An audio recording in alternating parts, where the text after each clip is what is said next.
সবাই কেমন আছো? আশা করি সবাই খুব ভালো আছো, আমরাও ভালো আছি। তো এখানে দেখো পাকা আম নেওয়া হয়েছে, তোমরা দেখতেই পাচ্ছ। তো আজকে পাকা আম দিয়ে একটা নতুন ধরনের রেসিপি তোমাদের সাথে শেয়ার করব, যেটা হলো পাকা আমের গুলগুলা। এমনি তো তাল দিয়ে তো তোমরা গুলগুলা খেয়েছো, খাওয়া হয়, কলা দিয়ে বানানো যায়। আজকে বানাবো পাকা আম দিয়ে। তো কিভাবে কি বানানো হয় তোমরা দেখো। তো পাকা আমের তো হালকা গলে গেছিল, ওই জন্য এটা দিয়ে আজকে নতুন ধরনের একটা জিনিস বানাচ্ছি, গুলগুলা। তো দেখতে থাকো কিভাবে কি করা হয়। তো প্রথমে দেখো আমগুলো এভাবে চটকে নেওয়া হচ্ছে। তো এইগুলো এইভাবে আমের পাল্পটা পুরোটা আমরা বের করে নেবো, তো আঁটিগুলো আলাদা করে দেবো। তো এটা এইভাবে রেডি করে নেওয়া হোক, তারপর দেখাচ্ছি। তো দেখো আমের পাল্পটা বের করে নেওয়া হয়েছে।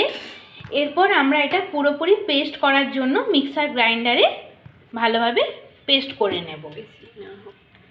তো এটা পুরোপুরি গ্রাইন্ড করা হোক, তারপর দেখাচ্ছি।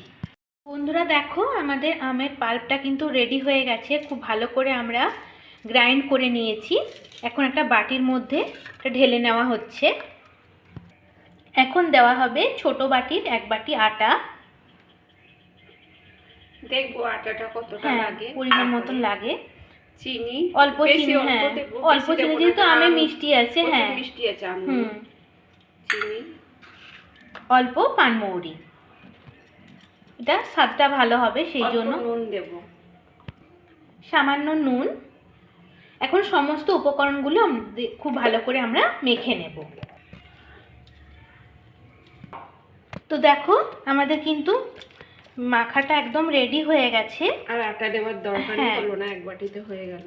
3টে আম, 1 বাটি ছোট বাটি, 1 বাটি আটা, অল্প চিনি। আজকের আটা দিয়ে বানানো হলো, না তো ময়দা, সুজি, চালের গুঁড়ো দিয়েও বানানো যায়।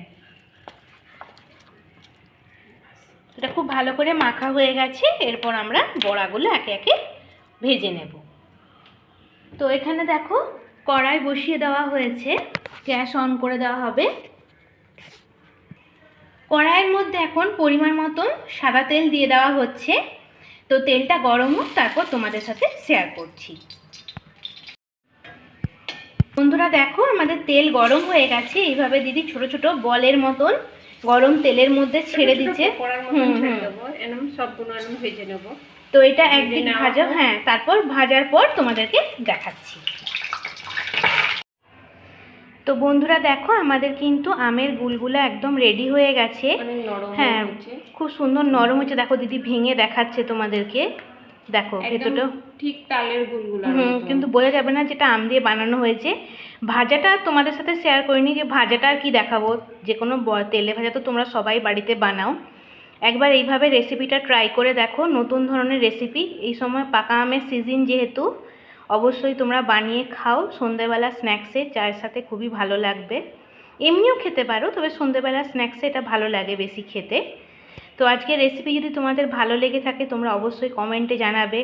আমরাও চেষ্টা করব এই ধরনের নিত্য নতুন রেসিপি তোমাদের সাথে শেয়ার করার জন্য। তোমাদের যদি কোনো রিকোয়েস্টেড রেসিপি থাকে যেগুলো তোমরা আমাদের কাছ থেকে জানতে চাও, অবশ্যই সেটাও কমেন্টে জানাবে। আমরা অন্য কোনো ভিডিওতে তোমাদের সাথে শেয়ার করব। সবার আগে চ্যানেলটাকে ফলো করবে, লাইক করবে, ভিডিওগুলো বেশি বেশি করে শেয়ার করবে এবং পাশে থাকা বেল আইকনটা প্রেস করে দেবে। ধন্যবাদ। শুভরাত্রি।